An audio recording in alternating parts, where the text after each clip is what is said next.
नमस्कार दोस्तों, स्त्री काल के यूट्यूब चैनल पर आप सबका बहुत बहुत स्वागत है।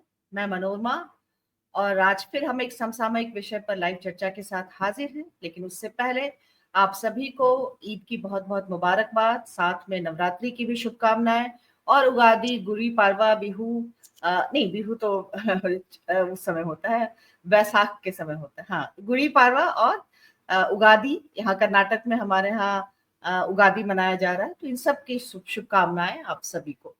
और आज हम लोग बात कर रहे हैं, मोदी नागपुर पहुंचे हुए हैं आरएसएस हेडक्वार्टर में और अपने तीसरे टर्म में, मतलब पहली बार है जब वो नागपुर गए हैं। और इसके पहले अटल बिहारी वाजपेयी भी एक बार जा चुके हैं जब वो प्रधानमंत्री थे उस दौरान में।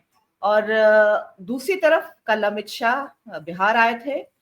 बिहार में उन्होंने सहकारिता से संबंधित जो है बैठकें की और कुछ कार्यक्रम में शिरकत की। पटना में उन्होंने संबोधित किया और नीतीश कुमार के साथ उनकी मुलाकात हुई। साथ में गोपालगंज में खास तौर पर उन्होंने वहां भी गए और सहकारिता के ही कुछ कार्यक्रम में, और वहां उन्होंने अपनी बात कही। तो दोनों जगह एक साथ, एक तरफ प्रधानमंत्री और एक तरफ गृह मंत्री और सहकारिता मंत्री भी, दोनों जगह जो है कल की जो इन दोनों की जो दोनों यात्राएं हैं, चाहे वो नागपुर की हो, बिहार की हो, दोनों महत्वपूर्ण मानी जा रही है।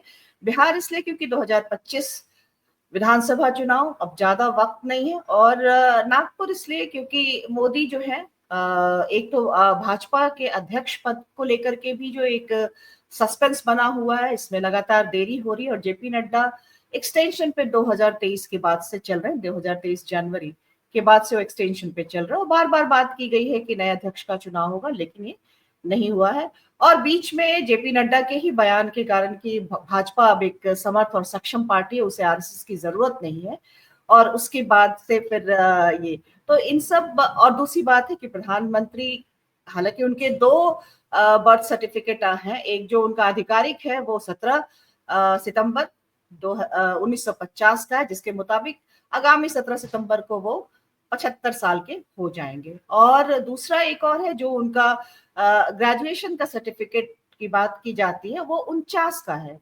1949 का। तो उस आधार पे वो पिछले साल ही 75 साल के हो चुके हैं।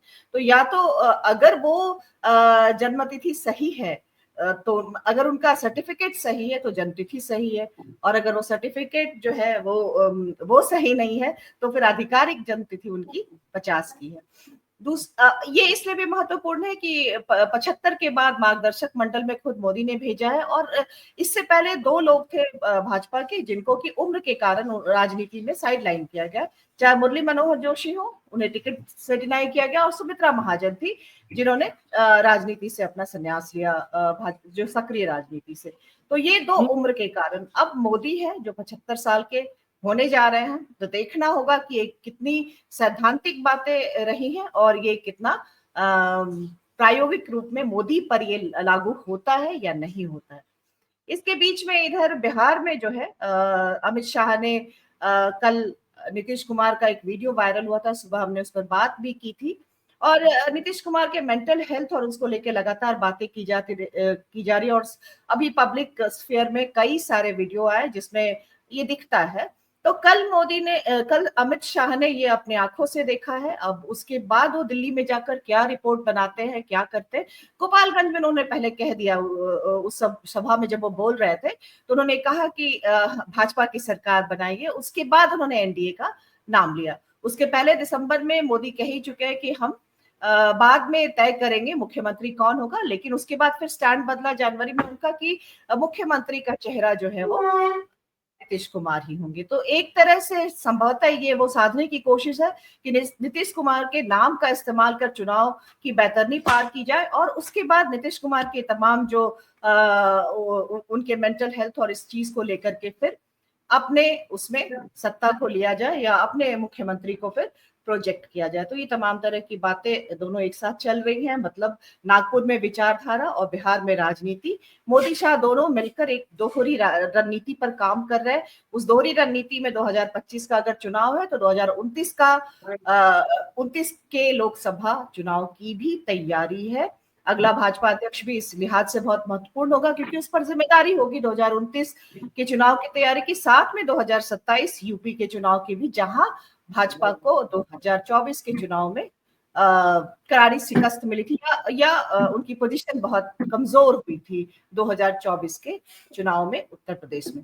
तो इन तमाम चीजों पर हम बात करेंगे, क्या एक साथ संभव। और दूसरी तरफ ये भी है कि मोदी नागपुर गए, नागपुर में उन्होंने ना सिर्फ मोहन भागवत से मुलाकात की, संघ प्रमुख, इसके अलावा भी और तमाम संघ के प्रमुख नेता साथ थे। और वो उन्होंने जो आरएसएस संस्थापक हैं गोलवलकर, हेडगेवार, वहां पर जाकर के श्रद्धा सुमन अर्पित किए और साथ में दीक्षा भूमि भी गए। तो ये दोनों भी एक साथ कैसे संभव है, एक तरफ बाबा साहब अम्बेडकर और एक तरफ हिंदुत्व का जो है एजेंडा, क्या ये दोनों साथ साथ चलेगा? नागपुर में इसे कैसे रिसीव किया और बाकी हिंदुस्तान इसको किस तरह से रिसीव करेगा, इन सब पर हम आज बात करेंगे। हमारे सारे मेहमान आपको स्क्रीन पर दिख रहे हैं।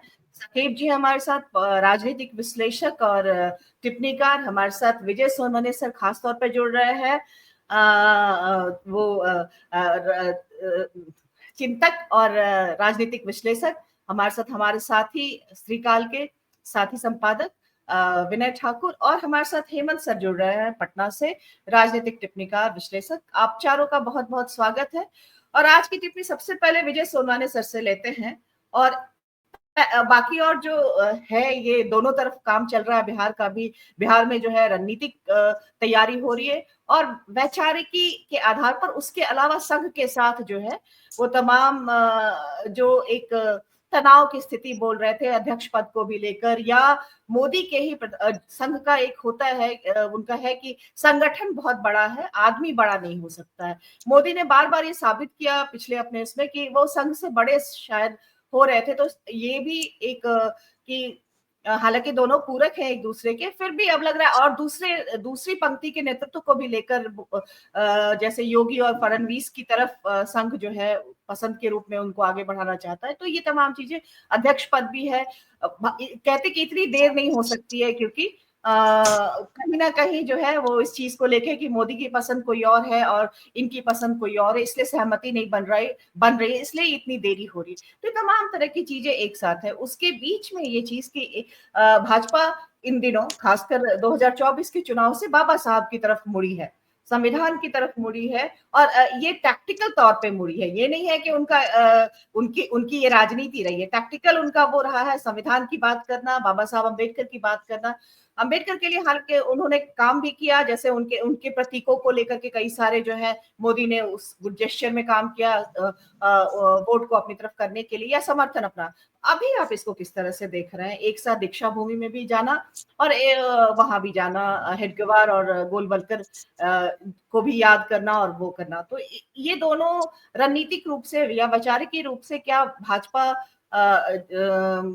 इस पे काम कर रही है, तो क्या इसको किस तरह से आप देख रहे हैं?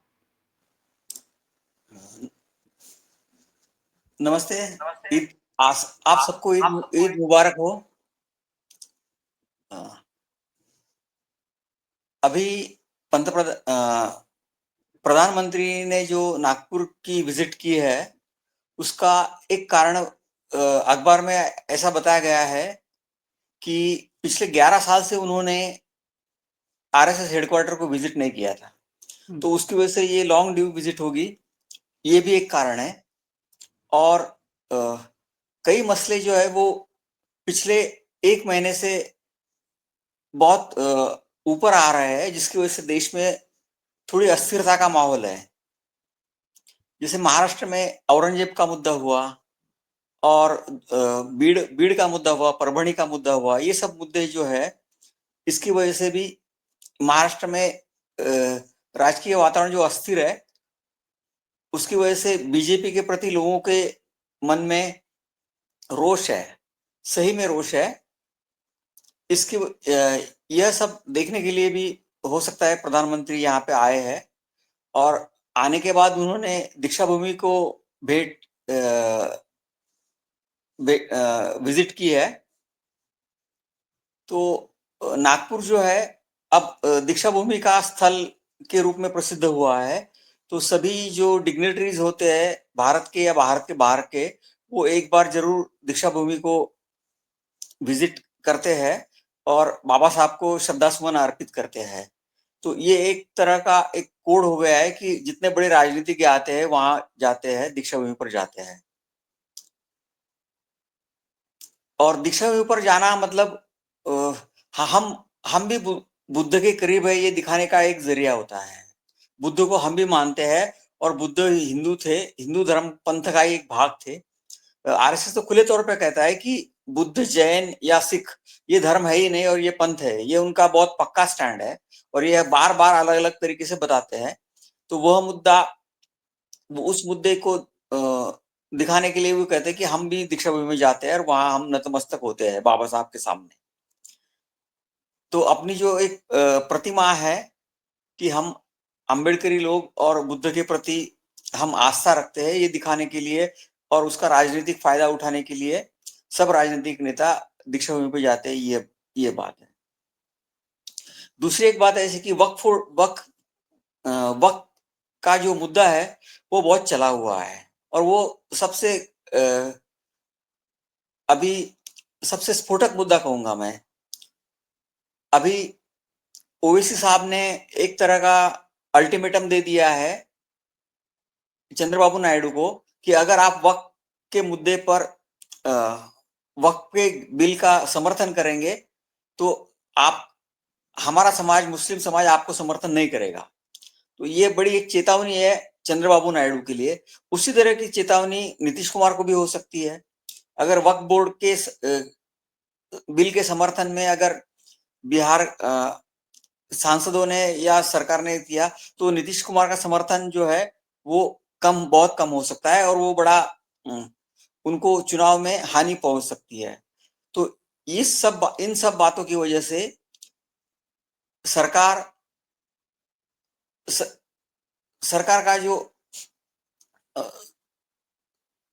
का जो स्मूथ से चलना है वो खटाई में पड़ गया है। इसलिए ये एक डिप्लोमेटिक विजिट हो सकती है, ये सिर्फ दीक्षा भूमि की विजिट नहीं है। हाँ, इतना ही।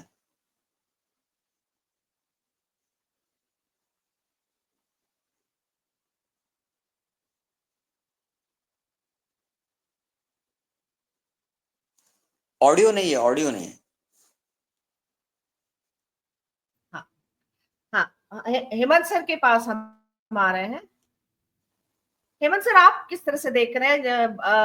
अमित शाह ने एक तरह से अप्रत्यक्ष रूप से साफ किया है, एक जो वीडियो वायरल हुए उनके सामने ही स्टेज पर, और जिसको लेकर के एक तरह की राय जो है, भले ही भाजपा ओपन तरीके से ना कहे, लेकिन उनके अंदर खाने में नीतीश कुमार को लेकर के जो चीजें अमित शाह वैसे सुन रहे थे, उन्होंने कल के उसमें सामने सामने भी देखा।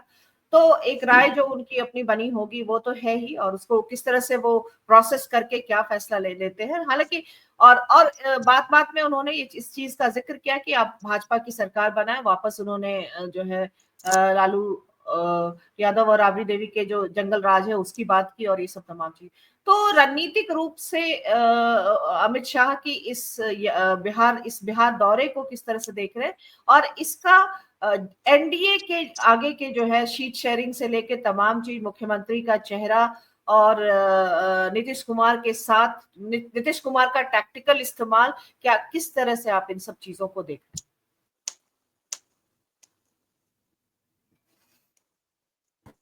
जी धन्यवाद। अमित शाह के बिहार दौरे से एक बात तो स्पष्ट हो गई है कि नीतीश जी अब उनके लिए उपयोगी नहीं रह गए हैं। वो उनके, जो मैं बहुत पहले से ये बात कह रहा हूं कि उनके लिए बस एक तरह से प्रतीक के रूप में रह गए हैं, एक पुतले की तरह रह गए हैं, और उनको इसी रूप में ढोया जा रहा है। नीतीश जी को लेकर के मैं एक बात और बहुत पहले से कह रहा था कि नीतीश जी के बारे में बीजेपी चाहती है कि यह स्वतः स्थापित हो जाए हमारे बिना कहे हुए कि नीतीश जी दिमागी तौर पर संतुलित नहीं रह गए। और इसको करने के लिए क्या किया उन्होंने कि नीतीश जी की नुमाइश की गई हर अवसर पर। कल जो नुमाइश हुई उसमें बीजेपी की ओर से स्थापित कर दिया गया कि ये रिजेक्टेड माल है। मैं लालू यादव और तेजस्वी यादव की भाषा में ये बात कह रहा हूं।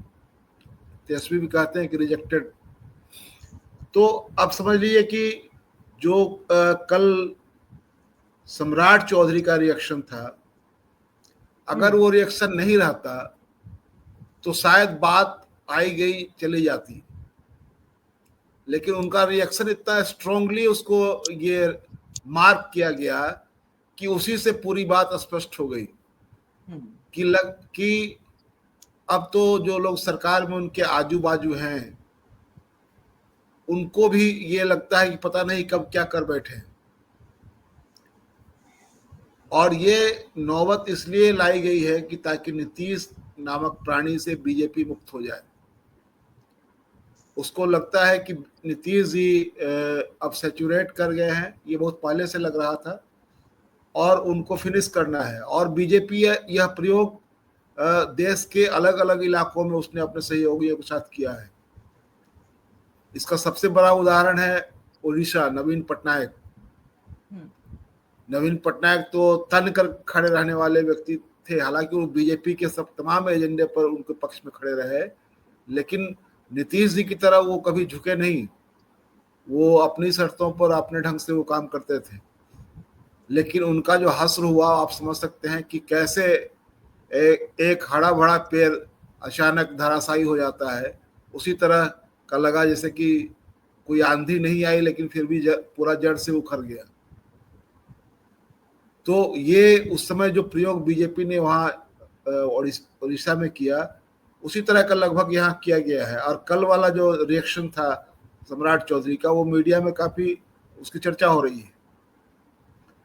तो अमित शाह ने जो एक और बात कही कि हमको ये नहीं देखना है कि हम ये लोजपा रामविलास हैं, हम जेडीयू हैं, हम बीजेपी हैं, हम जीतन नाम की पार्टी है, उपेंद्र कुशवाहा की पार्टी है, सबको कमल देखना है। यह क्या बात हुई भाई? कमल तो बीजेपी का निशान है, तो सब लोग कमल क्यों देखेगा? तो इशारा साफ साफ था। वो जो कुछ कहना चाह रहे थे उन्होंने कह दिया। नीतीश जी के नाम की चर्चा उन्होंने एक बार भी नहीं की। और नीतीश जी का रवैया देखिए, नीतीश जी उनको नमन कर रहे थे जी। ये उनके पूरे कद काठी के हिसाब से बिल्कुल ही शोभा नहीं देता है कि अमित शाह का नमन करें। वो नमन बड़े बुजुर्गों का किया जाता है। नमन न तो किसी अपने सहयोगी का करते हैं, न तो उस तरह के लोगों का नमन करने का क्या मतलब है? और ये सफाई फिर उन्होंने दी कि हमसे गलती हो गई थी, अब हम कहीं नहीं जाएंगे, हम इधर ही रहेंगे। हाँ, ये तो कुल मिलाकर के ये साफ हो गया हुआ है कि ये भ्रम दूर हो जाना चाहिए कि बीजेपी इस बार नीतीश जी को डिक्टेट करेगी। नीतीश जी कोई बार्गेनिंग करने के पोजीशन में नहीं है बिहार में, और न उनकी पार्टी में कोई सेकंड टायर कोई लीडर है जो बार्गेन करे। उन लोगों के पास भी कोई पावर नहीं है, कोई स्थिति उनकी नहीं रह गई है। क्योंकि जो लोग मुझे नजर आ रहे थे उन लोगों के को निपटाने की कार्रवाई शुरू हो गई है। अभी जो हाल में एक छापा पड़ा ईडी का, वो सब उधर ही जाता है जो लोग उनके इर्द गिर्द है, नीतीश जी के इर्द गिर्द। वो उस छापे का पूरा सिग्नल जो है उसकी वो सब उधर ही जा रहा है। तो इसका मकसद ये है कि उनको भी शांत कर देना है कि आप लोगों को भी ज्यादा उछल कूद नहीं करना है। तो नीतीश जी खुद बार्गेन करने के पोजीशन में नहीं है। वो जिस तरह से गिरगिरा रहे हैं, जिस तरह से कह रहे हैं कि अब हम कहीं नहीं जाएंगे, तो ये उनकी एक मानसिक अवस्था का भी ये परिचायक है, और दूसरा उनके कमजोर हो जाने का भी ये सबूत है। और इससे साफ साफ है कि बीजेपी आज की तारीख में बिहार में ड्राइविंग सीट पर बैठी हुई है। उसको बिहार को फतह करना है और इसके लिए तमाम उपाय बीजेपी करेगी यहाँ पर। और एक बात और मैं ये बताना चाह रहा हूँ कि जिस तरह से ये बीजेपी यहाँ पर अमित शाह का दौरा हुआ, बीजेपी जिस तरह से यहाँ पर कुछ कर रही है, उसको सबको अगर मिलाकर आप देखेंगे तो नीतीश जी के लिए अब ऑप्शन बहुत कुछ नहीं है उनके सामने। अब कोई विकल्प उनके सामने बचा हुआ नहीं है। वो लगातार एक तरह से सरेंडर के पोजीशन में है और ऐसी स्थिति में उनकी पार्टी का एक तरह से उनकी पार्टी भी अब बीजेपी की एक्सटेंडेड फैमिली हो गई है। वो उसका अलग से कोई मतलब नहीं रह गया हुआ है। उनकी पार्टी के प्रवक्ताओं को देखिए, तमाम तरह के धार्मिक और सांप्रदायिक ध्रुवीकरण के एजेंडों पर जो कुछ हो रहा है उसका बचाव करते हुए वो लोग दिखते हैं। उसके खिलाफ चाहे उसकी आलोचना करना हो या उसके खिलाफ कुछ बोलना हो, ये सब नहीं करते हैं, बल्कि उसका बचाव कर देते हैं। वो बीजेपी आरएसएस का जो भी एजेंडा या जो बजरंगी और हुड़दंगी लोगों का जो एजेंडा है, उन एजेंडों को एक तरह से वो सपोर्ट करते हैं, कभी उसकी आलोचना नहीं करते हैं। तो पूरा जो स्वर है वो एक तरह से बीजेपी के तरफ जाता हुआ दिख रहा है। ब्यूरोक्रेसी का एक बड़ा हिस्सा जो है, एक संक्षिप्त इसका भी जवाब थोड़ा जोड़ेंगे कि तो बिहार को आप किस तरफ में जाता हुआ देख रहे हैं? सामाजिक न्याय की तरफ, हिंदुत्व की तरफ, हेडगवार की तरफ, बाबा साहब अम्बेडकर की तरफ? देखिए, ये बिहार को किस दिशा में जाना है ये तो विपक्ष को तय करना है। विपक्ष के सामने दिक्कत ये है कि विपक्ष आज की तारीख में यूनाइटेड विपक्ष के रूप में काम नहीं कर रहा है। ये बहुत गंभीर मसला है। अगर आप यूनाइटेड विपक्ष के रूप में सामने नहीं आएंगे तो आपके पूरे परसेप्शन पर सवाल खड़ा होगा, क्योंकि एनडीए ने, मैं बार बार और कम से कम दसियों ये कार्यक्रम में कह चुका हूं कि एनडीए ने लगभग 1-2 महीने के भीतर खुद को यूनाइटेड विपक्ष के यूनाइटेड ये गठबंधन के रूप में वो स्थापित किया है। प्रत्येक जिलों में उनकी मीटिंग हुई है, कार्यकर्ता मीटिंग, और उसमें तमाम जो पार्टी के प्रदेश अध्यक्ष हैं सभी पार्टियों के, सब लोग पहुंचे। ये अनिवार्य किया गया था। एक भी जिला ऐसा नहीं जहां यह कार्यक्रम नहीं हुआ और जहां उनके नेता नहीं पहुंचे, बिना किसी उसमें कोई आपको छूट नहीं थी कि आप नहीं आएंगे, सब लोगों को जाना था। और दूसरी तरफ आप देख लीजिए कि यहाँ क्या हो रहा है। यहाँ कांग्रेस बनाम आरजेडी, तेजस्वी बनाम कन्हैया, ये चीजें, ये नैरेटिव इसलिए चल रही है कि जब आपके पास बहुत बड़ा राजनीतिक कार्यक्रम नहीं होता है तो आपके बारे में इसी तरह की गॉसिप चलती है। अगर विपक्ष मिल करके यहाँ पर कोई बड़ा राजनीतिक कार्यक्रम लिया होता, उस पर काम होता रहता, तो मुझे लगता है कि ये गॉसिप करने की छूट नहीं मिलती, तब आपके एजेंडे पर बात होती। आज की तारीख में विपक्ष का कोई ऐसा एजेंडा बताइए जिसको लेकर के यहाँ पर यूनाइटेड विपक्ष, अलग अलग पार्टियों का छोड़ दीजिए आप, यूनाइटेड विपक्ष का क्या काम है। अभी जो कन्हैया की जो यात्रा, नौकरी दो पलायन रोको, अभी संविधान सुरक्षा सम्मेलन राहुल गांधी आने वाले हैं, फिर ये 5 अप्रैल को या 7 अप्रैल को उनका कार्यक्रम है। अभी एक वीडियो मेरी नजर के सामने आया कि लखनऊ विश्वविद्यालय में हिंदी विभाग में एक पवन अग्रवाल शायद वहां अध्यक्ष बने हैं, उनके कुर्सी ग्रहण समारोह में पंडितों को बुलाया गया, पूरा मंत्रोच्चार के साथ, हवन आरती के साथ उनको कुर्सी ग्रहण करवाया गया। ये बताइए कि ये क्या बीजेपी के किसी नेता की जागीर है विश्वविद्यालय या कॉलेज? ये एक ट्रेंड है। बिहार में क्या हुआ, जब मंत्रिमंडल का विस्तार हुआ तो संजय सरावगी जो भूमि सुधार मंत्री हैं, वो जब पद ग्रहण करने के लिए गए अपने दफ्तर में, तो पंडितों ने उनकी आरती उतारी, वहां पर मंत्रोच्चार हुआ, ये अगरबत्ती धूप सब हुआ। उसके बाद तब वो और कुर्सी पर अक्षत छीटा गया, तब जाकर के कुर्सी ग्रहण किया उन्होंने। यह किस संविधान के तहत किया जा रहा है? किस कानून के तहत ये हो रहा है? आपको किस संविधान ने इसकी याद दी है? तो ये मैं इस रेलिवेंसी को इसलिए सामने ला रहा हूं कि ये चीजें कैसे एक दूसरे को कोरिलेट कर रही हैं कि बीजेपी किस दिशा में जाना चाह रही है, उसका मकसद पूरा क्लियर है। अभी एक और वीडियो मेरी नजर के सामने से गुजरा, उत्तर प्रदेश के किसी फ्लाईओवर पर दुर्घटना रोकने के नाम पर वहां पर कीर्तन हो रहा है, फ्लाईओवर पर यातायात को रोक करके। मकसद क्या है बताना? मकसद ये बताना है कि अगर सड़क पर अगर नमाज होगी तो हम सड़क पर बैठे कीर्तन करेंगे। इस बदमाशी का कोई, इस शरारत का कोई आपको उपाय नजर आ रहा है? शासन और पुलिस कुछ नहीं कर रही है। इसका मतलब आपको इसको बढ़ावा दिया जा रहा है। तो किस दिशा में ले जाना है वो साफ साफ दिखाई दे रहा है। और बिहार अभी उसमें, बिहार में कई तरह के अभिनव प्रयोग होंगे, क्योंकि बिहार फतह करना है उनको। और बिहार के बाद 4-5 राज्यों में और चुनाव हैं जस्ट अगले साल। इधर अक्टूबर नवंबर में इधर निपटेगा और उसके बाद अगला साल जो 26 का आएगा उसके बाद वहां चुनाव होने। तो बिहार एक तरह से टेस्ट केस है। और उन्होंने, अमित शाह ने अपने भाषण में कहा कि जैसे हमने हरियाणा जीता, हमने महाराष्ट्र जीता, हमने दिल्ली जीती, तो ये, और वहां तो जीतने की कोई गुंजाइश ही नजर नहीं आ रही थी, फिर भी जीत गए। तो बिहार जीतने के लिए इनको अब नीतीश कुमार की बस उतनी ही जरूरत है कि ताकि कोई भगदड़ न मचे, बल्कि सिर्फ ये मैसेज दे देना है कि भैया ये अब किसी ये काम के नहीं रह गया हुआ है, इनका इंजन खराब हो गया हुआ है, इसलिए इनको स्क्रैप कर दिया जाए जी। और स्क्रैप करने के लिए वो बीजेपी ने कल वो हो ही गया पूरा, उसका सिग्नल वहां सम्राट चौधरी जी ने दे दिया। जिस तरह का जर्क रिएक्शन था उनका, उसकी जरूरत ही नहीं थी, वो उन्होंने तो एक तरह से एस्टैब्लिश कर दिया उसको। तो अब तो बिना कहे हुए लोग समझने लगे हैं, चारों तरफ चर्चा होने लगी है। तो अब बंद कमरे में जो मीटिंग हुई है उसमें मैंने पहले कहा था कि मैं एक तरह से अनुमान लगाता हूं कि अमित शाह ने क्या कहा और बाकी लोगों ने क्या कहा। किसी ने कहा कि नीतीश जी को चेहरा बनाइए, तो उन्होंने कहा कि अरे आप पागल हो गए हैं क्या, ऐसा कैसे होगा, नीतीश जी को हम लोग लेकर चल रहे हैं काफ़ी है, उनको चेहरा बनाएंगे तो हमारी भत फुट जाएगी, हम तो चुनाव ही हार जाएंगे। तो इस तरह की बातचीत ही अंदर खाने में हुई होगी जैसा मैं समझता हूँ।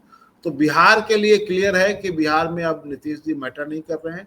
उनको यह बताने के लिए, फिट एंड फाइन बताने के लिए, ये उनके पार्टी में ऐसे लोग हैं जो उनके दुश्मन है। मैं मानता हूं कि बीजेपी जेडीयू के भीतर नीतीश जी के लिए दुश्मन बाहर लोग नहीं है, उनके पार्टी के भीतर के लोग के दुश्मन है, जो चाहते हैं कि खत्म हो जाए और बीजेपी के साथ हम लटक करके अपना काम चलाते रहें। जी ठीक है, चलिए हम शाकिब के पास आते हैं। शाकिब जी, जैसा कि हेमंत जी ने भी कहा, उसी को थोड़ा और आगे बढ़ाते, क्या जेडीयू के लिए अलार्म बेल बज चुका है और कोई ऐसा है जो पार्टी का हितैषी हो, कोई ऐसा है, मतलब कोई एक धड़ा जो कि मतलब नीतीश कुमार का हितैषी हो, और आगे की जो है रणनीति, आखिर ये उनके अस्तित्व का भी सवाल है। और मतलब कि सभी के सभी बीजेपी की बी टीम नहीं है उसमें, जेडीयू में।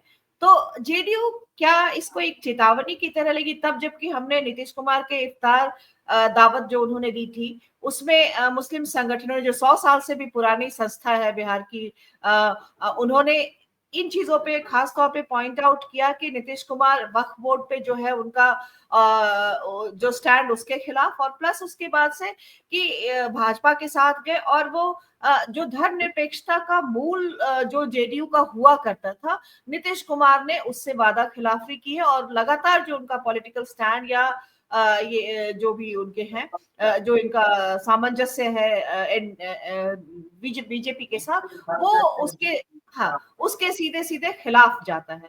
तो आप किस तरह से इसको देख रहे हैं? क्या जेडीयू में अभी भी कहीं से कुछ असर्शन होगा? इसको अलार्म बेल की तरह से लेंगे? कोई नई रणनीति उभरेगी? तब जबकि हम लोग जानते हैं कि बीजेपी के लिए एक ही विकल्प है बिहार में, जेडीयू। लेकिन जेडीयू के लिए एक ही विकल्प नहीं है भाजपा केवल। और तब अगर आप सोच लीजिए, कांग्रेस, जेडीयू, आरजेडी अगर एक साथ मिल जाते हैं तो कोई सवाल ही नहीं पैदा होता है कि बिहार में भाजपा कुछ भी कर पाए। बहुत शुक्रिया मनोज जी।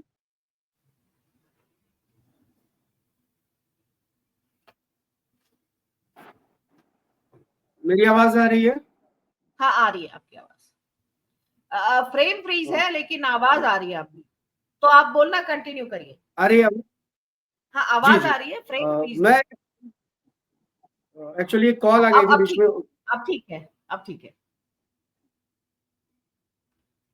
1 मिनट मुझे देंगी आप? 1 मिनट मुझे देंगी? मैं हाँ बिल्कुल, एडजस्टमेंट कर लूं, फिर मैं वापस करता हूं। हाँ ठीक है, बिल्कुल। तब तक हम इधर से बात कर लेते हैं, आप एक बार फिर से बाहर जाकर आइए, है ना। विनय तब तक आप इस जी पर जी टिप्पणी जी करिए। हाँ।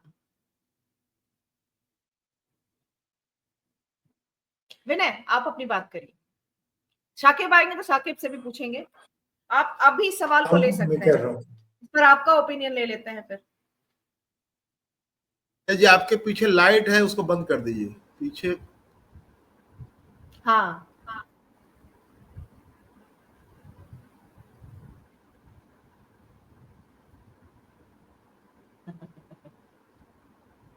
हमारे दोनों ही मेहमान वक्ताओं का जो है टेक्निकल वो जी। तो तब तक विजय सोनवने से, हाँ आप आगे सके, ठीक है चलिए आप अपनी बात जारी रखिए।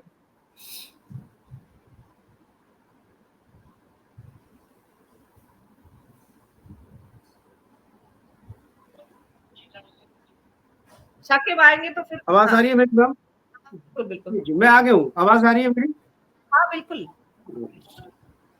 एक्चुअली आज वो शाकिब, त्योहार का दिन है तो फोन बहुत आ रहे हैं आज, तो हाँ बीच में हाँ फोन आ गया था, इस वजह से थोड़ा जी जी। अच्छा मैं शुरू करता हूँ अपनी टिप्पणी। आपने जो सवाल किया था उसको कंटिन्यू करता हूँ। हेमंत सर की बात को जोड़ते हुए मैं अपनी बात रखूंगा। हेमंत सर ने अभी जैसे दो बातें कही और दोनों बातें बिल्कुल पॉइंटेबल है, इसको आप इग्नोर करके नीतीश जी पर अभी आज डिस्कशन नहीं कर सकते। आज की जो परिस्थितियां हैं, जदयू की जो परिस्थितियां हैं, उसके प्रोस्पेक्टिव में हेमंत सर की जो बातें हैं उसको आप इग्नोर करके बात शुरू नहीं कर सकते। हेमंत सर ने दो बातें कही है कि जदयू बीजेपी ये मान चली है कि अब नीतीश जी की कोई प्रासंगिकता नहीं रह गई है। जो उनका मानसिक स्वास्थ्य है, जिस तरह का वो रिएक्शन इस वक्त कर रहे हैं सार्वजनिक मंचों पर, जिस तरह से उनसे हरकतें हो रही हैं, जो भी है। और दूसरी एक बात यह है कि हम इस बात को बहुत अच्छी तरीके से जानते हैं और ये बहुत शुरू से है कि जदयू में दो धड़े जो है जदयू में वो एग्जिस्ट करते हैं, और ये आज नई बात नहीं है, बहुत शुरू से। एक धड़ा वो है जो राजद के साथ कंफर्टेबल महसूस करता है और एक धड़ा वो है जो एनडीए के साथ कंफर्टेबल महसूस करता है। राजद के साथ कंफर्टेबल महसूस करने वालों में विजेंद्र यादव का नाम आता है और भी बहुत सारे नेता हैं, और एनडीए के साथ रहने वालों में उन नेताओं के नाम ज्यादा प्रमुखता से लिए जाते हैं जो सवर्ण समाज से आते हैं, जैसे संजय झा है या ललन सिंह है या विजय चौधरी हैं, जो भी हैं। तो राष्ट्रीय जनता दल के पक्ष में जो जाने वाले लोग हैं, आपने अभी एक बात कही, आपने अपनी बात जहां से खत्म की है कि जदयू क्या एग्जिस्ट कर पाएगी। लालू यादव का एक बयान अक्सर आजकल चर्चा में रहता है। जब भी मीडिया उनसे पूछती है कि भारतीय जनता पार्टी सत्ता में आ जाएगी, तो आप लालू यादव के बयान को यूट्यूब के आर्काइव्स पर सर्च कर सकती हैं। उसमें वो कहते हैं कि ऐसे कैसे सत्ता में आ जाएगी, हम लोग नहीं है क्या? तो उस हम लोग में कहीं ना कहीं वो नीतीश जी कंबाइंड हम लोग, इंक्लूडेड नीतीश हम लोग हैं। क्योंकि लालू जी एक बात ये भी जानते हैं कि एक बार अगर भारतीय जनता पार्टी सत्ता में आ गई बिहार में, तो फिर तेजस्वी यादव को मुख्यमंत्री बनने का सपना जो है वो तकरीबन 15-20 साल और दूर हो जाएगा। क्योंकि फिर वो महीने महीने हिंदू मुस्लिम वाला सिलेबस चलेगा, जिस तरह से उत्तर प्रदेश या दूसरे गुजरात और मध्य प्रदेश में हम देखते हैं।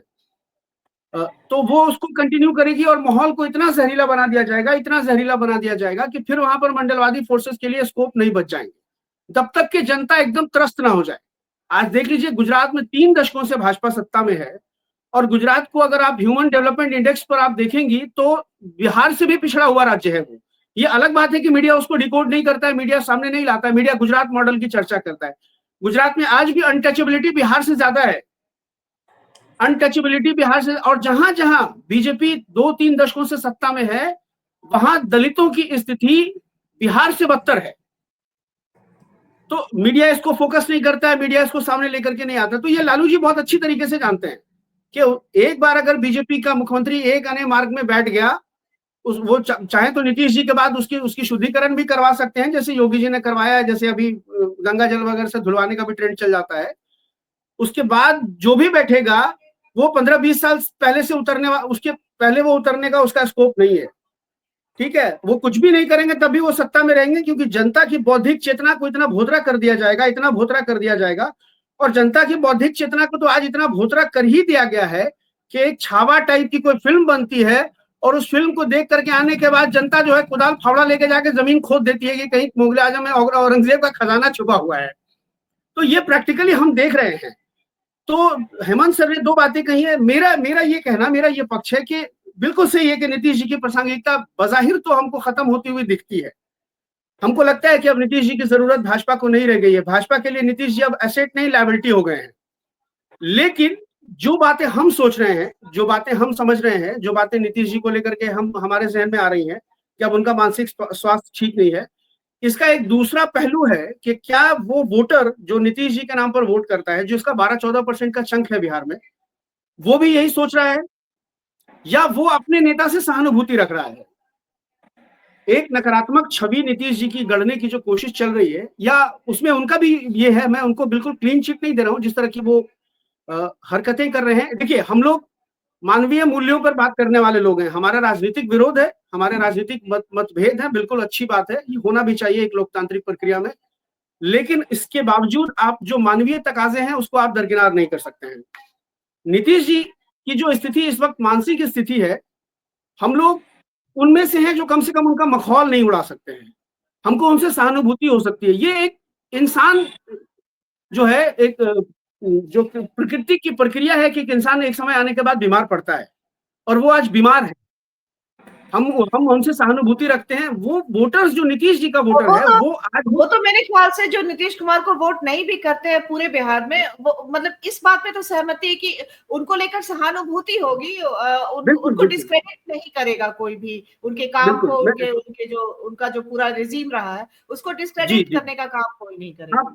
मैं उसी ग्राउंड पे बात करूं। मैंने जिंदगी में बहुत पाप किए होंगे, जनता दल यूनाइटेड को वोट देने का पाप कभी नहीं किया है, मैं अपनी बात कर रहा हूं। लेकिन आज मुझे नीतीश जी से सहानुभूति है, ठीक है, कि ह्यूमन ग्राउंड पे सहानुभूति है कि एक आप उनकी एक पॉलिटिकल लेगेसी है, इससे आप इनकार नहीं कर सकते हैं। एक 40-45 साल का राजनीतिक करियर है, हाउस के मेंबर है वो 1985 से लेकर के आज तक, चाहे वो निचला सदन हो, राज्यसभा हो, विधान परिषद हो, विधानसभा हो, जहां भी हो।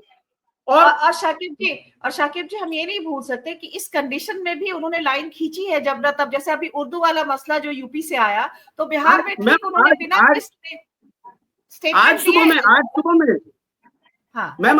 उन्होंने एक लाइन खींची है। वो गांधी मैदान गए हैं ईद की नमाज पढ़ने वाले लोगों से मिलने के लिए जी। एक तरफ जहां संभल में ये बताया जा रहा है, यूपी में ये बताया जा रहा है कि ईद की नमाज जिसको पढ़ना है घर में पढ़े, रोड पे पढ़ेगा तो लाइसेंस कैंसिल कर देंगे, फलाना ढिमाका ये हो रहा है।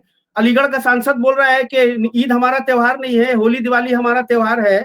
तो इस तरह की बातें वो कर रहे हैं। बिहार में वो कहा जा रहा है कि जो है उन कब्रिस्तान में जाकर के नमाज पढ़े। और नीरज बबलू जैसा नेता बिहार का भाजपा का कह रहा है कि कब्रिस्तान में जाकर पढ़े। नीरज बबलू की क्या आइडेंटिटी है? सुशांत सिंह राजपूत का चचेरा भाई होने के अलावा उसके पास क्या आइडेंटिटी है, आप बताइए। नीरज बबलू को मेरे ख्याल से सुशांत सिंह राजपूत की आत्महत्या से पहले लोग जानते भी नहीं होंगे। सुशांत सिंह राजपूत की आत्महत्या के बाद लोग 90% लोग जान पाएंगे कि अच्छा, सुशांत सिंह राजपूत का कोई कजन ब्रदर भी यहाँ बीजेपी का विधायक होता है। और सुशांत सिंह राजपूत की मौत का फायदा उनके पॉलिटिकल करियर का जो आज है वो देन है सुशांत सिंह की आत्महत्या। बिल्कुल। और ये तो देखिए, ये तो सर्वविदित है कि ये लाशों पे राजनीति करने वाले लोग हैं, मुझे कहने में कोई गुरेज नहीं है। उसके बावजूद आज नीतीश जी ने एक लंबी लकीर खींच दी है। वो गांधी मैदान चले गए, वहां नमाजी जो नमाज पढ़ने आते हैं 20,000 से ज्यादा की संख्या उनकी होती है। वहां ईद की नमाज पढ़ने वाले लोगों से वो मिले हैं, जिस इमाम साहब ने नमाज पढ़ाया उनके वो गले मिले हैं, उनसे उन्होंने हैंडशेक किया है, वो तमाम चीजें हैं। तो और उसके बाद देखिए, आज उनके एक विधान पार्षद हैं गुलाम गौस, अच्छे पढ़े लिखे व्यक्ति हैं। वो लालू जी से मिलने गए हैं। उसके बाद वो वापस जब आए हैं, उसके बाद जो उन्होंने मीडिया को एक पटना स्थित यूट्यूब चैनल के एक पत्रकार को उन्होंने एक इंटरव्यू दिया है, मैंने उसको देखा है शाम में। बहुत सारी बातें मैंने गौर की, उसमें बहुत हार्ड लाइन लिया है उन्होंने बीजेपी के स्टैंड को लेकर के।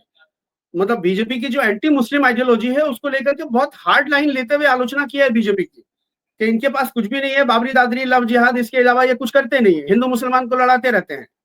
और वो वक्फ बोर्ड वाला मुद्दा है, उस पर जब सवाल किया पत्रकार ने तो उन्होंने कहा कि हाँ बिल्कुल सही है, ये बिल्कुल जो है हमारे खिलाफ है, वक्फ बोर्ड का जो मुद्दा आया है। हमको जो है वो क्या तिरुपति बालाजी बोर्ड में आप सदस्य बनाएंगे कभी? या ये जो जमीन है वक्फ बोर्ड की, ये हमको तो किसी ने दिया नहीं, हमको उन्होंने थोड़ी दिया है, हमारे बाप दादाओं ने दिया, हमारे पुरखों ने दिया है। बहुत हार्ड लाइन उन्होंने लिया है। तो मैं ये कहना चाह रहा हूँ मनोरमा जी कि नीतीश जी की प्रासंगिकता दो जगहों पर हम नापेंगे। क्या उनके वोटर्स में भी यही चीज है जो हम लोग देख रहे हैं? क्या उनका वोटर उनको वोट करेगा या नहीं करेगा? अगर उनका वोटर इस स्थिति में भी उनको वोट करके बीजेपी से बड़ी पार्टी बनाता है, अगर जदयू का विधायक दल बड़ा होता है बीजेपी से, और मैं आपको एक बात और बता देता हूं, पटना के पॉलिटिकल कॉरिडोर्स में एक और चर्चा है, बहुत मजबूती के साथ ये चर्चा, हेमंत सर चूंकि पटना में है और भी बाकी पैनलिस्ट मेरे, ये इस बात की आशंका प्रबल होती जा रही है, जिस तरह से नीतीश जी को डिस्क्रेडिट करने की कोशिश हो रही है, सोशल मीडिया पर हो या अब तो जब से राष्ट्रगान वाला मुद्दा हुआ है, अब तो गोदी मीडिया भी उस मुहिम में शामिल हो गया है। और गोदी मीडिया अगर नीतीश जी को निगेटिव पोर्ट्रे करने की कोशिश कर रहा है, तो आप इसका अंदाजा लगा सकती हैं कि गोदी मीडिया को कंट्रोल कौन लोग करते हैं। तो और सोशल मीडिया पर किनका कब्जा है, किनका आईटी सेल 2 रुपये लीड ट्रोल की तरह काम करता है, वो पूरे पेड वर्कशॉप बना करके उन्होंने रखे हुए हैं, कौन लोग हैं जो इस तरह की वीडियोस को वायरल करते हैं। तो ये किसके साजिश, मतलब कौन इसके पर्दे के पीछे कौन खेल रहा है नीतीश जी की को डिस्क्रेडिट करने या नीतीश जी को अप्रासंगिक करने के लिए, इस बात को भी लोग समझ रहे हैं। और अगर ये बात जो नीतीश जी का वोटर है, लव कुश समीकरण जिसको हम लोग कहते हैं, जो एकदम इंटैक्ट वोट है नीतीश जी के लिए, वो जिस फोल्ड में जाएंगे उस फोल्ड में वो वोट चला जाएगा। अगर नीतीश जी आरजेडी के साथ जाते हैं तो वो पूरा चंक उठ करके महागठबंधन की तरफ शिफ्ट हो जाएगा, अगर अभी वो एनडीए में है वो पूरा चंक एनडीए की तरफ शिफ्ट हो जाएगा। ये बात अगर ग्राउंड रूट में नीचे चली गई, और ये बात जा रही है, ये भी चल रही है कि वोट हमारा राज तुम्हारा नहीं चलेगा, नहीं चलेगा। मतलब जो ललन सिंह है मंत्री बने हुए हैं, संजय झा कार्यकारी अध्यक्ष बने हुए हैं, इनको लेकर के भी जो नीतीश जी का कोर वोटर है कोयरी कुर्मी, उसके अंदर एक असंतोष है कि हमारे नेता को कट टू साइज करने की कोशिश की जा रही है। अभी आप देख लीजिए, मनीष वर्मा ने पिछले साल एक कार्यकर्ता समागम यात्रा निकाली थी। मनीष वर्मा जुलाई में बाकायदा जदयू में शामिल हुए, उनको राष्ट्रीय महासचिव बनाया गया, उसके बाद उन्होंने सितंबर से वो यात्रा निकाली, कार्यकर्ता समागम यात्रा। उस यात्रा के माध्यम से वो उन लोगों को जोड़ने की कोशिश कर रहे थे जनता दल यूनाइटेड से, जो समता पार्टी के समय से जनता दल यूनाइटेड से जुड़े हुए थे, जो बहुत पुराने वर्कर हैं, नीतीश जी के साथ उन्होंने काम किया है और अभी वो जदयू से दूर है या वो दूसरी पार्टियों में है, उनको जोड़ने की एक पूरी मुहिम, एक कोशिश शुरू हुई थी। और उसको बंद किसने करा दिया? 6 दिसंबर को एक लेटर जारी होता है प्रदेश अध्यक्ष का, उमेश कुशवाहा जी का, कि कार्यकारी राष्ट्रीय अध्यक्ष के निर्देशानुसार, क्योंकि उमेश कुशवाहा जी प्रदेश अध्यक्ष हैं और वो नेशनल जनरल सेक्रेटरी हैं, तो वो नहीं लिख सकते हैं, तो उन्होंने राष्ट्रीय कार्यकारी अध्यक्ष के निर्देश का हवाला देते हुए एक लेटर निकाला कि इस यात्रा को रोका जा रहा है, क्योंकि एनडीए की बैठकें चल रही हैं जिलावार, जैसा अभी हेमंत सर बता रहे थे कि एनडीए की बैठकें चल रही है, इसलिए इस ये जो कार्यकर्ता समागम यात्रा चल रही है मनीष वर्मा जी की, इसको तत्काल प्रभाव से रोका जाता है। तो लोगों को यह भी मैसेज जा रहा है कि ये हमारे जो बिरादरी के नेता हैं, मनीष वर्मा कुर्मी समाज से आते हैं, नीतीश जी के स्वजातीय हैं, नालंदा के रहने वाले हैं, सब लोग जानते हैं उसको, तो हमारे नेता को कट टू साइज करने की कोशिश जो हो रही है, तो कहीं रिवर्स चिराग मॉडल नीतीश जी के वोटर्स के जरिए। हालांकि शकीब जी, उस समय ये भी चला था कि मनीष वर्मा को कट्टू उनका साइज, मतलब उसको लेकर एक तरह की इनसिक्योरिटी नीतीश कुमार में भी थी, शायद इस वजह से, क्योंकि वो उनका कद बड़ा हो रहा था और जो है इसकी वजह से भी जब ये बात चल रही थी कि दूसरी पंक्ति के जो नेतृत्व का विकास जो है वो नहीं कर पाए, और इसका जो नुकसान या खामियाजा अल्टीमेटली अभी हम इस तरह से देख रहे हैं। तो इसमें एक भूमिका नीतीश कुमार की भी, सिर्फ ये नहीं कि उनके पार्टी के लोग, नीतीश कुमार की भी एक भूमिका उसमें, हमने इस पे बात भी की थी। अभी फिर मनीष वर्मा जी को लेकर के एक चर्चा अभी और शुरू हुई है कि इस बार जो है चुनाव अभियान समिति में चुनाव जो टिकट वितरण करेगी वो कमेटी, वो पूरा चुनाव प्रबंधन करेगी, उसमें मनीष वर्मा जी को एक महत्वपूर्ण जिम्मेदारी दी जा सकती है, क्योंकि भारतीय जनता पार्टी ये चाह रही है, जैसे अभी आपने देखा होगा छात्र संघ का चुनाव हुआ, पटना यूनिवर्सिटी में छात्र संघ का चुनाव हुआ, तो छात्र जदयू ने चुनाव में हिस्सा नहीं लिया। उमेश कुशवाहा जी ने छात्र जदयू के नेताओं को ये निर्देश दिया कि आप जाके एबीवीपी को सपोर्ट कीजिए, लेकिन उसका खमियाजा क्या हुआ कि छात्र जदयू के जो प्रदेश अध्यक्ष हैं उन्होंने इस्तीफा दिया, और उनकी टीम के जो लड़के थे, उनकी टीम के जो कैडर थे, वो जाके निर्दलीय चुनाव लड़े और 2 सीटों पर उन्होंने जीत दर्ज की। तो ये एक मैसेज तो गया है नीचे से कि आप हमारे नेता को भले ही मैनेज कर सकते हैं ऊपर, लेकिन हम जो हमारा जो कैडर है, हम आप ये आप इसको अगर आप देखेंगी इसको एनालिसिस करेंगी, तो आपको ये लगेगा कि एक मैसेज तो देने की कोशिश हुई है। ठीक है शाकिब जी, जल्दी से अपनी बात पूरी करें। जल्दी से बात ये कह रहा हूँ, 2 चीजें हैं, एक तो नीतीश जी प्रासंगिक रहेंगे या नहीं रहेंगे, ये उनके कोर वोटर्स तय करेंगे, उनके कोर वोटर्स का क्या वो रहता है, और दूसरे ये कि सरकार को, नीतीश जी को ये बिल्कुल इस बात से आश्वस्त है नीतीश जी कि उनकी पार्टी को अगर रेस्क्यू करने की नौबत आएगी तो लालू यादव पीछे खड़े हुए हैं, एटलीस्ट लालू यादव पीछे खड़े हुए हैं। ये मैं बताना चाहता हूँ जी। ठीक है। हाँ, मैं विनय से टिप्पणी लेने वाली थी तो विनय चले गए तो वापस ठीक है, उनका इंतजार करते हैं, या जब वो आते हैं तो उनसे बात करेंगे। हेमंत सर पहले आपसे बात कर लेते, फिर विजय सोनवाने सर के पास आएंगे, क्योंकि मतलब बिहार की कंटिन्यूटी में ही टिप्पणी लेना चाह रहे हैं। इसलिए जैसा साकिब जी ने कहा, एक तो जेडीयू के जो कोर वोटर है वो 18% के करीब में है, इतना वोट शेयर रहा है, तो ये बहुत अच्छा खासा वोट शेयर है। एक दूसरी बात ये भी है कि मुसलमानों की भी जो तादाद है वो 18% है, और जो कई सारे मसले पर उनके जो है पोलराइज्ड होने की जो है की संभावना बढ़ रही है, अगर नीतीश कुमार का जो है इसी तरह से रहा और भाजपा का स्टैंड ऐसे ही रहता है तो और बाकी जो इक्वेशन है, चाहे कुर्बी कोयरी का हो 2% और इधर 5 या 4% कुशवाहा का है, ये मिलकर के 6% के करीब में होते हैं। और जैसे कि student union Patna university election का इन्होंने एक तस्वीर जो खींची, तो ये सारा कुछ मिला करके आप इसको किस तरह से अनफोल्ड होता हुआ देख रहे हैं नीतीश कुमार के पक्ष में, या आज मतलब कि एक जो है भाजपा से, जबकि अस्तित्व ही खत्म होने की बात हो रही है ऐसे में? देखिए, नीतीश जी के खिलाफ बहुत सारी चीजें जा रही हैं। एक तो है कि जो नीतीश जी जो कुछ कर रहे हैं उसमें वो बहुत ही समझिए कि वो भीतर से जो कुछ उनको करना चाहिए था वो करने के बदले में कुछ वो कॉस्मेटिक चीजें करने की कोशिश ज्यादा कर रहे हैं।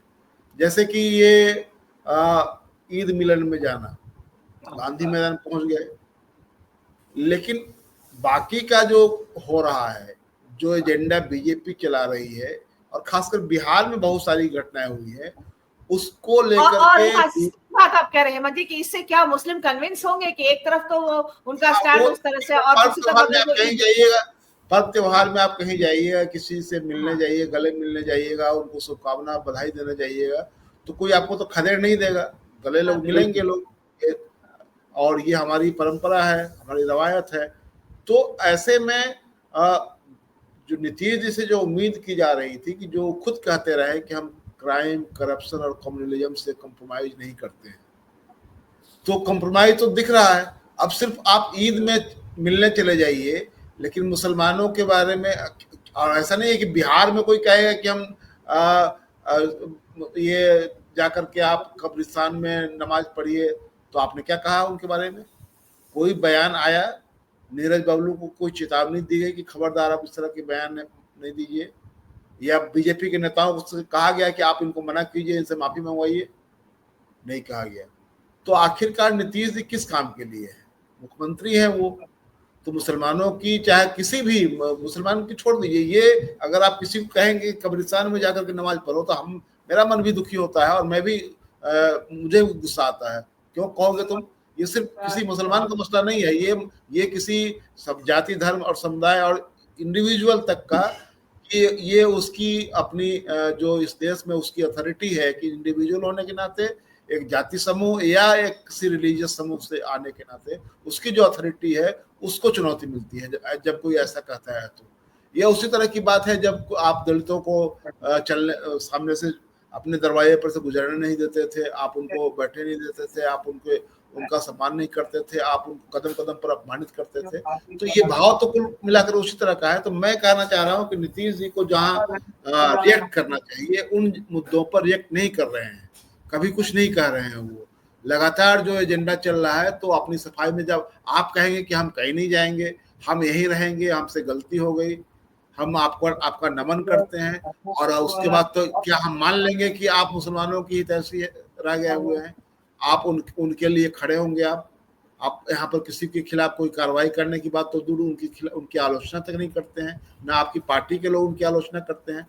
तो मैं ये इसलिए कह रहा था कि ये इसके जरिए नीतीश जी को समझने की जरूरत है कि आखिरकार नीतीश जी के साथ जो दिक्कत है वो ये है कि वो एक तरह से उनकी खुद की अथॉरिटी एक तरह से चैलेंज हो गई हुई है। दूसरी बात यह है कि जो पटना विश्वविद्यालय वाला प्रकरण है वो क्या दिखाता है कि पटना विश्वविद्यालय में एक समय जेडीयू छात्र संगठन का अध्यक्ष जीता था, स्टूडेंट्स यूनियन का, और आपने उसके बाद तो वो पूरा सरेंडर कर दिया, दे दिया बीजेपी को, एबीवीपी को आपने दे दिया। ऐसा क्यों हुआ? आपने अपने अध्यक्ष को इसका इस्तीफा मंजूर ये कबूल किया, लेकिन चुनाव लड़ना मंजूर नहीं किया। ये क्या है? तो इसको क्यों नहीं माना जाए कि ये जो मैं कह रहा हूं कि आपकी पार्टी जो बीजेपी की एक्सटेंडेड फैमिली हो गई हुई है।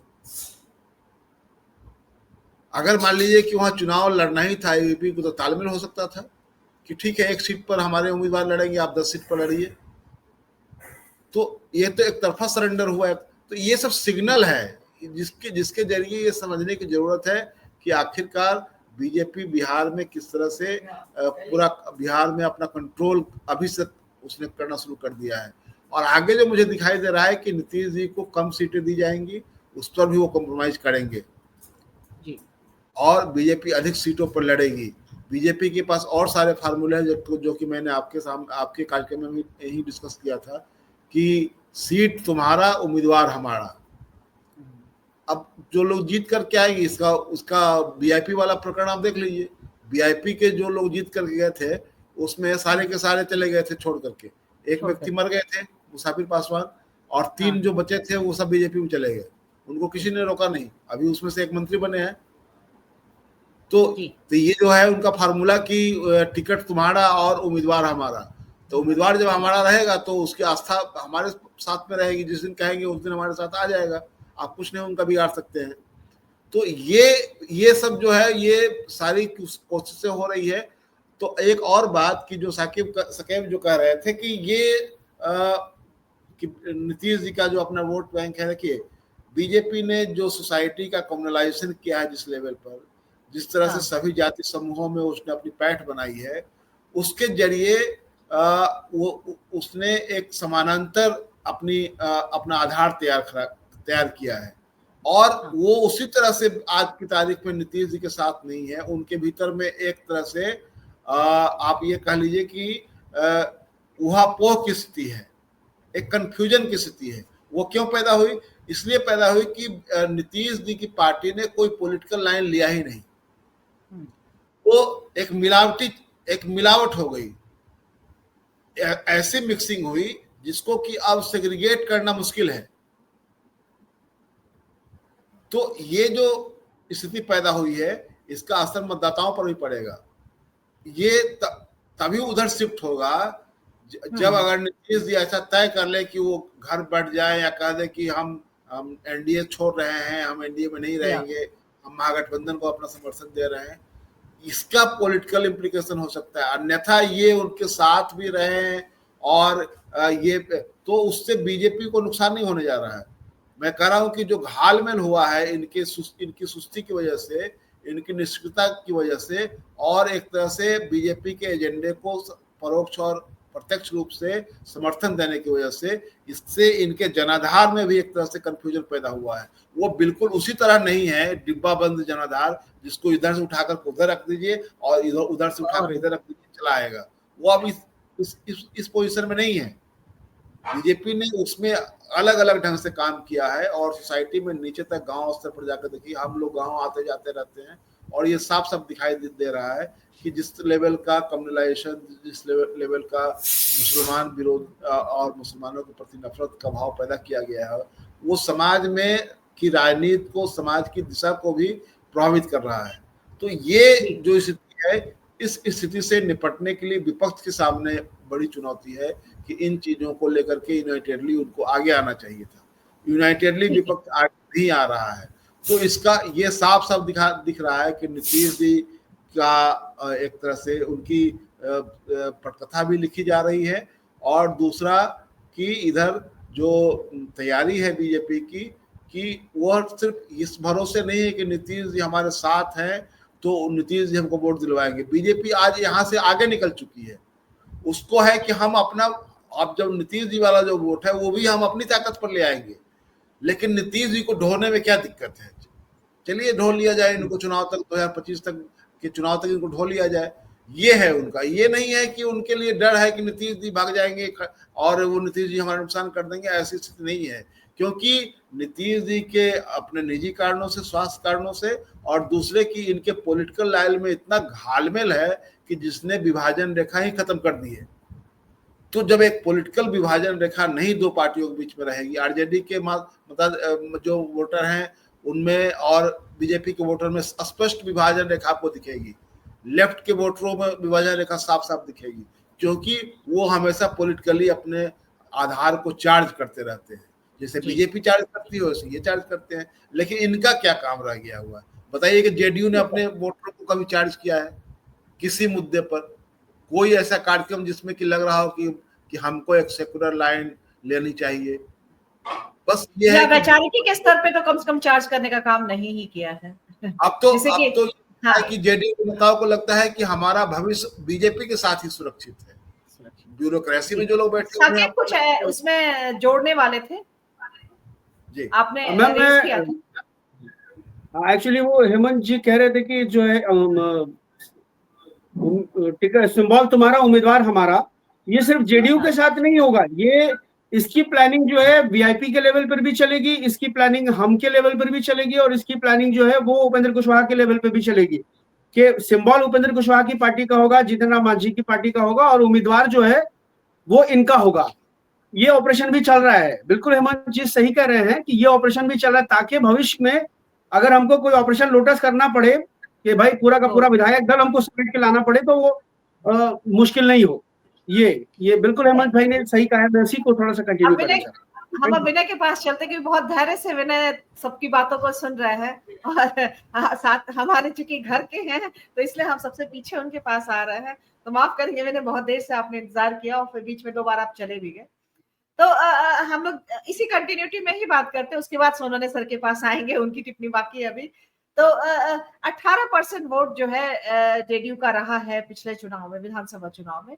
तो आपको क्या लगता है कि वो जब इस तरह से एक जो बहुत कमजोर स्थिति में जेडीयू के आने के और नीतीश कुमार का इस तरह से, तो वो वोट परसेंट, वो जो वोट है आधार है, उसको आप किस तरफ में जाते हो? एक तो जैसे अभी हेमंत जी ने भी इसको स्पष्ट किया और शाकिब भी कह रहे हैं कि ऐसा नहीं है कि वो कोई उनका वैचारिक आधार है जिस तरह से लेफ्ट का है, कि वो लेफ्ट को करने वाला वो जानता है लेफ्ट को क्यों कर रहा है, ठीक। तो इस तरह का फिर भी आरजेडी के वोटर्स में भी ये है, आप उनको कुछ एक सर्टन चीजें हैं, सोशल जस्टिस एक इंपॉर्टेंट मसला है जिससे वो अवेयर है और उसको लेकर के वो वोट करते हैं, और इसलिए आरजेडी करते हैं। जाति का फैक्टर एक है ही कि उनके साथ बड़ा एक जो है जाति आधारित वोट बैंक भी है, और प्लस और भी पिछड़े और उन सबका जो है अति पिछड़े वर्ग का वो अलग एक लेकिन वो जेडीयू के फोल्ड में भी है।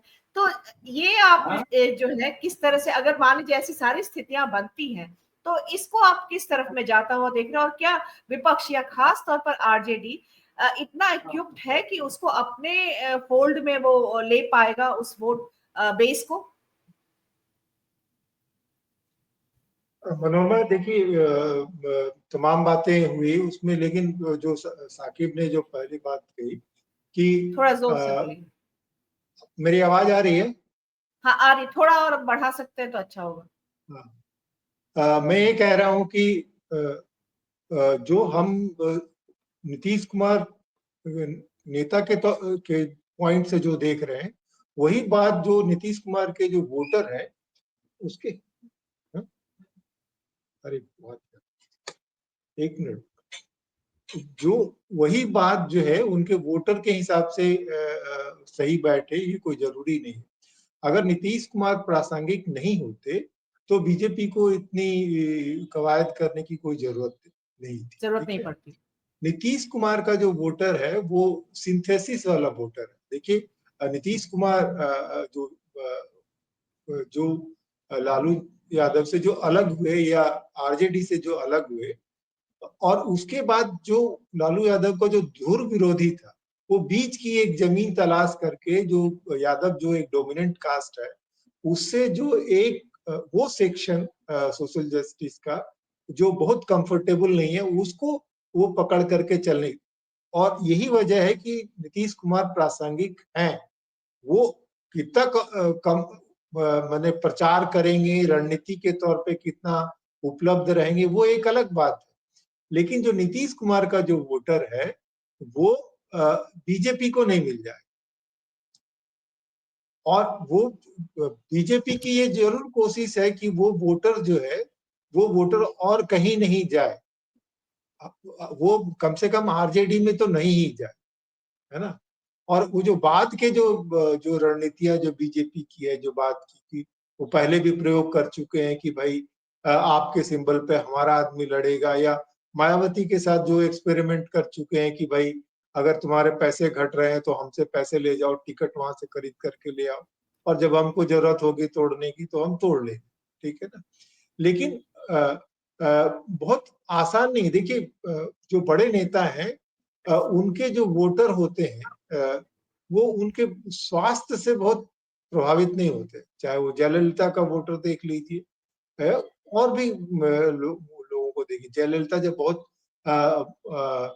अस्पताल में बीमार थी, उसके स्वास्थ्य के बारे में भी तमाम तरह की खबरें आ रही थी, उसके बाद भी उसके वोटर बहुत इंटैक्ट है। एआईडीएमके के वोटर अभी भी इंटैक्ट है। वो उनके जो पार्टी के नेता उसको ठीक से मोबिलाइज नहीं कर पा रहे, वो एक अलग बात है। बिहार जो है वो बहुत क्रूशियल स्टेट है, इसलिए क्योंकि यहाँ जो बीजेपी को अपनी जो है आगे की राह मिलेगी। देखिए जो प्रधानमंत्री नागपुर में अंबेडकर की उसमें जो दीक्षा भूमि में गए हैं वो यूं ही नहीं है ना, क्योंकि ये जो संघर्ष जो चल रहा है वो जो कम्युनल अवार्ड के समय से ही चल रहा है। 3 धाराएं थी उस समय में, उसमें एक कांग्रेस की धारा थी, एक अम्बेडकर साहब बाबा साहब अम्बेडकर जो कह रहे थे कि भाई कि पहले जो है ये जो कास्ट हिंदू का जो पॉलिटिकल डोमिनेशन है वो सवाल पहले हल होना चाहिए। और जो कोशिश हो रही थी कांग्रेस की तरफ से, या नहीं, जो मदन मोहन मालवीय वाली धारा जो थी वो चाह रही थी कि ये जो हिंदू वोटर जो है वो एक कंसोलिडेट एक जगह पर है, और बीच में जो है कांग्रेस थी।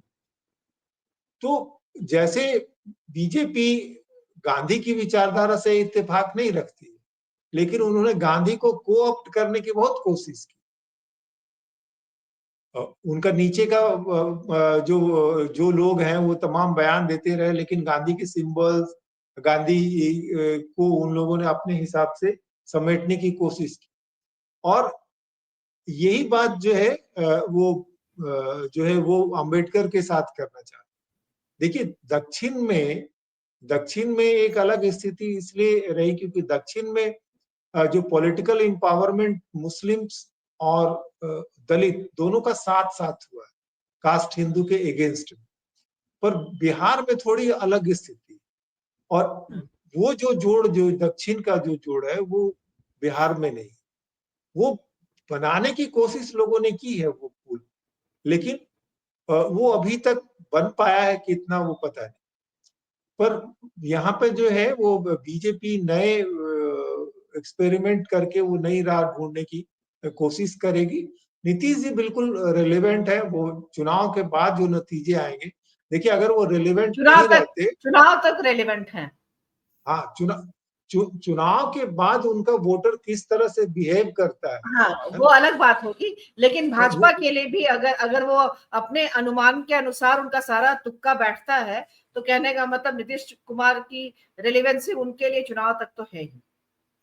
हाँ, ये आप कह रहे हैं वो अभी मैदान में है। वो बीजेपी के लिए उतने ही रेलिवेंट है जितना आरजेडी के लिए भी रेलिवेंट है, और उसी के दम पे लालू जी ये बयान दे रहे हैं कि ऐसे कैसे। उन्होंने आश्वासन दे दिया कि तीसरी बार ये गलती नहीं करेंगे, लेकिन फिर भी उनके पास चोरों का पता है। ये जो तीसरी बार गलती करे ना करे, वो नीतीश कुमार जी जितना भी बयान दे, ठीक है ना, लेकिन नीतीश जी को अगर समझना है तो जया जेटली की जो किताब है ना, लिविंग एमॉन्ग स्कॉर्पियंस, पढ़नी चाहिए आदमी को। हाँ, तो उनके ईगो को अगर कहीं ये बात लगती है तो उनके पास अभी स्वरूप का पता है। नीतीश कुमार अपने विरोधियों को भूलते नहीं। अभी उनकी स्वास्थ्य अच्छा नहीं है, इस वजह से जो भी उनकी है, लेकिन उन्होंने अपनी लाइन के विरोध जाने वालों को निपटाया, बड़े नेताओं को निपटाया, और वो अपनी बात मनवाना जानते हैं। तो अभी सबसे जो जमीनी जो उसमें है कि ये बिहार में जो है वो बड़ी फ्लक्स की स्थिति है। वो फ्लक्स जब सेटल होगा ना तब चीजें ज्यादा बीजेपी अगर उनके सामने रास्ता साफ होता तो नीतीश कुमार को कब वो डंप कर चुके होते, लालू जी को जेल में दोबारा ठूंस चुके होते। अभी ये बिल्कुल जान लीजिए कि इलेक्शन तक वो लालू यादव को बिल्कुल धमकाए जितना भी, लेकिन जेल वेल नहीं देंगे, ना तेजस्वी को देंगे, क्योंकि उनको पता है कि इसका नुकसान कितना हो। जी ठीक है, हम आप विजय सोनवानी सर के पास आते हैं। सर एक कंक्लूडिंग टिप्पणी जैसा ही होगा, अगर साकिब फिर कोई अगर कोई बात होगी तो, क्योंकि हम अब बिल्कुल सबके साथ आखिरी टिप्पणी है, कंक्लूडिंग टिप्पणी लेंगे।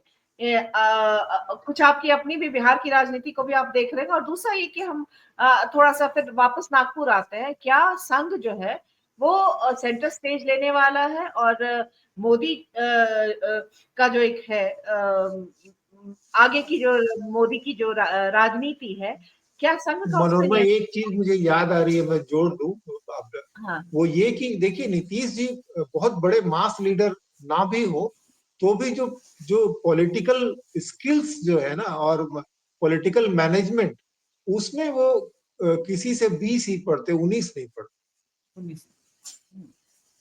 हाँ, तो सर आप किस तरह से इसको देख रहे हैं? क्या संघ जो है वो बहुत मजबूती से जो है वो लाइन खींचने को के अब लिए अब तैयार है? एक तो दूसरी पंक्ति के नेतृत्व की बात है, जिसमें योगी और देवेंद्र फडणवीस, वो दोनों बहुत ज्यादा सूट कर रहे हैं संघ को अपने तमाम उग्र हिंदुत्व के कारण। फडणवीस खास तौर पर आरएसएस से आने के कारण, क्योंकि वो भाजपा के नहीं है, वो आरएसएस के हैं, आरएसएस से ही रहे, तो एक वो चीज है। और सारे जो एजेंडा है उसको बहुत ही मतलब एग्रेशन के साथ जो है, अग्रेशन के साथ उसको लागू करने के लिए दोनों ही जाने जा रहे हैं। तो एक वो बात है, 75 साल का एक वो भी पूरा हो रहा है। हालांकि ऐसा कुछ नहीं है कुछ लिखित रूप में भाजपा में कि 75 साल में राजनीति से रिटायर हो जाना है या वो करना है, मार्गदर्शक मंडल में जाना है। लेकिन जो इन्होंने प्रेसिडेंट रखा, उदाहरण रखा, एल.के. आडवाणी, मुरली मनोहर जोशी, सुमित्रा महाजन, ये तमाम लोग हैं। एल.के. आडवाणी मतलब वैसे मार्गदर्शक मंडल में गए, उनको राजनीति से नहीं जाना पड़ा। ये दो लोग गए, सुमित्रा महाजन और मुरली मनोहर जोशी, एज के कारण। तो ये चीज है। आप क्या संघ की बढ़ती ताकत, बढ़ता प्रभाव, या फिर जो संघ का जो कार्य करने का तरीका है भाजपा में वही चलेगा? और मोदी को आप मतलब 17 सितंबर जो है मोदी की राजनीति में एक निर्णायक दिन होगा, और तो नहीं जाते हैं तो इसका मतलब है कि मोदी का कद जो है इन सब से काफी बड़ा हो चुका है। संघ आज तक ऐसे कहता, अभी तक ऐसे कहता था कि संघ आरएसएस कोई राजनीतिक पार्टी नहीं है, कि जो बात सच नहीं है। मगर उनका बताने का यही बात है कि हम राजनीति नहीं करते, हम राजनीति को दिशा दिखाने का काम करते हैं। मगर जो भी राजनीतिक प्लानिंग है वो संघ की फिलॉसफी के अनुसार होती है, और बीजेपी के लिए वोट जुटाने का काम संघ के सेवक ही करते थे। किसी तरफ भी चुनाव का झुकाव करना वो इस बात के ऊपर डिपेंडेंट होता था कि संघ के लोग किस पार्टी के लिए काम करते हैं। तो संघ के लोग अपनी कन्वीनियंस के अनुसार किसी भी के साथ काम करके चुनाव झुकाते थे, और संघ एक राजनीतिक काम ही करता था। तो यह बात कहते थे। तो संघ की जो पॉलिटिकल ब्रांच है बीजेपी और संघ, अभी इनमें शायद पावर टसल है कि कौन सुपीरियर है। हमारी वजह से आप सत्ता में है, या सत्ता की वजह से अभी सत्ता के द्वारा संघ की नीतियां बीजेपी इंप्लीमेंट कर पा रही है। इसके ऊपर दोनों में जरूर संघर्ष होगा। तो जिन्होंने संघ बनाया है, संघ जिनके नियंत्रण में है, वो चाहेंगे कि सत्ता के ऊपर हमारा नियंत्रण रहे, क्योंकि ब्राह्मणवाद का यही एक मूल है कि राजा को भी नियंत्रित करो, राजा मत बनो मगर राजा को नियंत्रित करो। यह मनुस्मृति का मूल डिक्टेट है। इसलिए वो चाहेंगे कि राजा या पंतप्रधान जो भी है वो हमारे नियंत्रण में रहे। अगर जो सबसे बड़ा पॉलिटिकल एग्जीक्यूटिव है वो अगर हमारे नियंत्रण में नहीं है तो हमारा एजेंडा हम कर नहीं पाएंगे। इस वजह से संघ अपनी जो ऐतिहासिक कंट्रीब्यूशन है उसको बरकरार रखना चाहेगा और अपना अपर हैंड रखेगा, ये बात है। दूसरी बात, संघ में कुछ तो भी हो, मोदी क्या सहज रूप से तैयार हो जाएंगे इसके लिए, संघ के अपर हैंड को? नहीं, और ये यात्रा कलेक्टिवली उनकी, ये तीसरी यात्रा जो बार की, जो अभी पहली बार हो गया है, मतलब कि अपने तीसरे टर्म में इस यात्रा को उसी के तौर पे देखा जा सकता है। हाँ, इनमें डायलॉग हो रहे होंगे कि संघ की क्या अपेक्षा है, वो संघ उनके सामने रखेगा, और उनकी प्रधानमंत्री की जो राजकीय मजबूरियां है वो भी उनके सामने रखेंगे, राजनीतिक मजबूरियां। इस वजह से वो बताएंगे कि आपका एजेंडा अगर हम इम्प्लीमेंट नहीं कर पा रहे कुछ, तो इसमें ये खामियां है, ये मुसीबतें हैं, दिक्कतें हैं। और दीक्षा भूमि के बारे में मैं कहूंगा कि प्रधानमंत्री नागपुर में थे, ये बहुत अच्छा मौका था कि जब भंते सुरेश ने उनको ज्ञापन दिया था कि जो बौद्ध गया का मन विहार है वो बौद्धों को सौंपा जाए, तो ये बड़ी एक ऐतिहासिक बात होती कि दीक्षा भूमि पर प्रधानमंत्री अगर डिक्लेरेशन करते कि हम यह बौद्ध भूमि विहार को दे, वो एक ऐतिहासिक क्षण बन सकता था।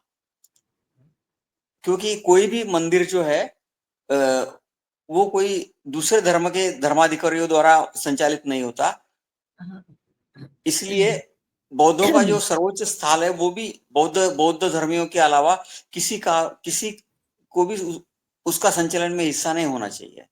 और बौद्ध धर्म को 90वें अवतार में तो इसलिए शामिल किया गया है कि विहारों के ऊपर कब्जा किया जाए, दूसरा कोई नजर ही नहीं आता। क्योंकि बुद्ध पूर्णिमा या बुद्ध की जो ये है वो कोई उतनी सरगर्मी से सेलिब्रेट नहीं करता। और बुद्ध का जो तत्वज्ञान है, बुद्ध का दर्शन और वैदिक दर्शन, ये एक डायमेट्रिकली अपोजिट है। तो बौद्ध धर्म एक पंथ है, इसलिए कुछ महंत या पंडित वहां पे रहेंगे, ये बात बौद्ध लोग समझ नहीं पाएंगे, वो स्वीकार नहीं करेंगे इस बात को, इसलिए उनका संघर्ष है।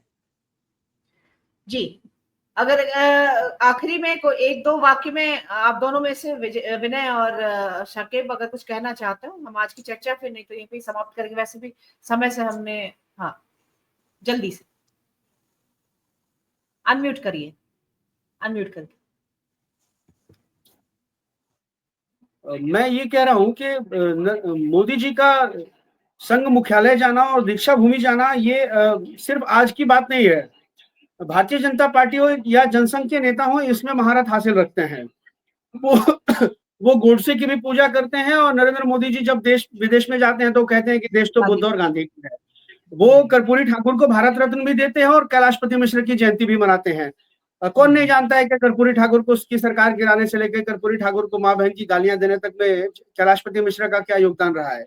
तो ये इसमें वो महारत रखते हैं, इसलिए इसको बिल्कुल ये सर सही कह रहे हैं कि ये एक रणनीति हो सकती है कि वो संघ मुख्यालय भी जाए और संतुलन बनाने की एक कवायद हो सकती है। और दूसरा जो ठाकुर सर ने कहा कि नीतीश जी रिलेवेंट हैं बिहार की पॉलिटिक्स में, इसमें कहीं कोई शक नहीं है। एकदम अभी उनको सिरे से खारिज कर देना कि अब उनकी कोई प्रासंगिकता नहीं है बिहार की राजनीति में, ये थोड़ा सा जल्दी हो जाएगा। और मेरा अपना ये मत है कि देखिएगा अब जो जिस तरह का माहौल बन रहा है उसमें निशांत की जो लॉन्चिंग की तैयारी चल रही है, और बार बार ये चर्चा उठती है कि अब नीतीश जी के बेटे को राजनीति में लॉन्च किया जाएगा, तो हमको लगता है कि अब जो है within a week, within a month इस बात की औपचारिक घोषणा हो सकती है कि निशांत को लॉन्च कर दिया जाए। इससे पहले कि भारतीय जनता पार्टी वहां अपना स्पेस बनाए, वो स्पेस के सामने निशांत एक बड़ा हर्डल हो सकते हैं। और इस बात को हम सब लोग जानते हैं कि निशांत की लॉन्चिंग की चर्चा जब से शुरू हुई है, भाजपा का एक खेमा तो असहज है ही। भाजपा को लग रहा था कि नीतीश जी के बाद तो जो नीतीश जी का वोटर है वो स्वाभाविक रूप से उसकी तरफ स्विच कर जाएगा, क्योंकि वो गैर यादववाद के मतलब एंटी माइनस यादव वो जाना चाहता है, तो उनकी तरफ वो स्विच करेगा। लेकिन निशांत की लॉन्चिंग की जब से चर्चा शुरू हो गई तो फिर उनको लगने लगा कि अब ये आ गए सामने में, नीतीश जी का मामला खत्म होगा तो अब ये आ जाएंगे, ये फिर इनको हमको 10-20 साल हमको इनके पीछे चलना पड़ेगा।